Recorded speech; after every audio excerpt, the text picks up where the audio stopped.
Ça va. Bonjour, on va aujourd'hui parler des peurs. La peur, c'est quelque chose qu'on a tous éprouvé de différentes manières, et c'est ce que j'appellerais un état d'âme désagréable, qu'on va essayer de bien comprendre pour le vivre le moins possible. Alors d'abord, décrivons-le un petit peu. La peur, c'est un état d'âme qu'on ressent finalement quand on rencontre quelqu'un, quand on est seul, quand on est devant une circonstance particulière, mais aussi quand on a quelque chose à faire. La peur peut être décrite par quantité de mots assez particuliers. Par exemple, euh, quand on a peur, on peut se sentir pas bien parce qu'on se dévalorise, parce que on dit je suis nul, je suis mal à l'aise, je me sens pas capable d'affronter quelque chose. Je suis timide finalement, je suis anxieux, je suis euh, un peu seul, j'appréhende ce qui va se passer, je suis sur la défense, je cherche à me protéger, je me cache, je me fuis, je fuis, par exemple, certaines responsabilités. Euh, voilà, avoir peur, c'est quelque chose qui est vraiment dans l'humain, et la grande question qu'on peut se poser, c'est la peur est-elle quelque chose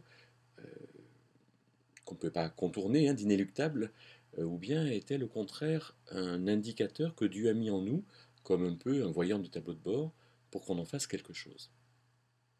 Une question qu'on peut se poser, d'assez simple, c'est Jésus a-t-il eu peur?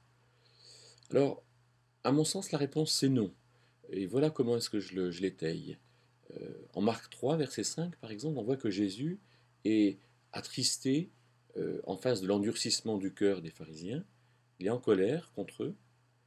Euh, On voit ailleurs dans l'Évangile que Jésus est dans l'angoisse. Angoisse, du latin angustia, ça veut dire resserrement. C'est-à-dire que son corps se resserre, il y a un vrai combat dans son corps, il sait ce qui va se passer, et il y a quelque chose qui est une réaction corporelle. On ne peut pas dire que l'angoisse relève forcément de la peur, elle peut être tout à fait liée aux émotions douloureuses, mais elle n'est pas forcément liée à la peur. Et Jésus va dire, mon âme est saisie de tristesse jusqu'à la mort, jusqu'à en mourir. La, à mon sens, la tristesse, c'est ce que je ressens face à des circonstances qui sont absolument affligeantes, peu affligeantes, mais là, dans cette circonstance-là, elles sont très affligeantes. Je ne pense pas que Jésus ait eu peur. Alors, je vous propose de lire un texte dans la première épître de Jean, d'un texte qui parle de la peur et qui donne des éléments qui me semblent importants.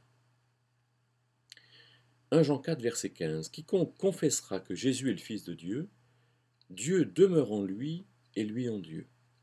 Et nous avons connu et cru l'amour que Dieu a pour nous. Dieu est amour et celui qui demeure dans l'amour demeure en Dieu et Dieu en lui. En ceci est rendu complet l'amour avec nous. Pour que nous ayons de l'assurance au jour du jugement, c'est que comme Christ est lui, alors nous sommes aussi dans ce monde. Il n'y a pas de crainte dans l'amour, mais l'amour parfait chasse la crainte ou la peur, car la crainte porte avec elle du tourment, et celui qui craint n'est pas rendu complet dans l'amour. Nous l'aimons parce que Dieu nous a aimés le premier.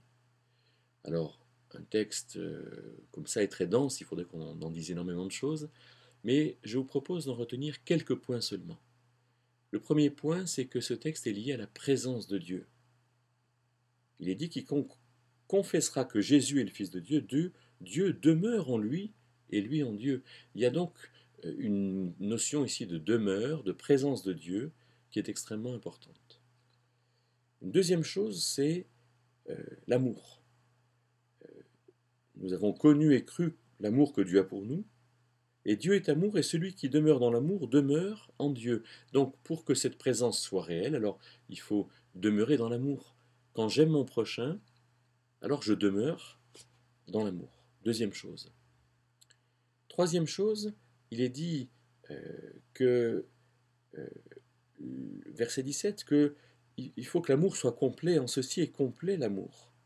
C'est que comme Jésus-Christ est lui, alors nous sommes aussi dans ce monde. On est donc finalement appelé à être conforme à Jésus-Christ et on peut très bien aimer comme lui a aimé. Quatrième chose, verset 18, il n'y a pas de crainte dans l'amour, mais l'amour complet chasse la crainte. Donc la crainte vient, dans un sens ou dans un autre, du manque d'amour. Et je crois que là, il faut que ça nous fasse réfléchir terriblement. Quand j'ai peur, alors on a lu tout à l'heure une liste de choses, euh, hein, le fait de se dévaloriser, de se sentir démuni, d'être anxieux, timide, timoré, d'appréhender, de se sentir seul. Dans toutes ces situations, il y a un manque d'amour. Quand je me dévalorise, je me déprécie.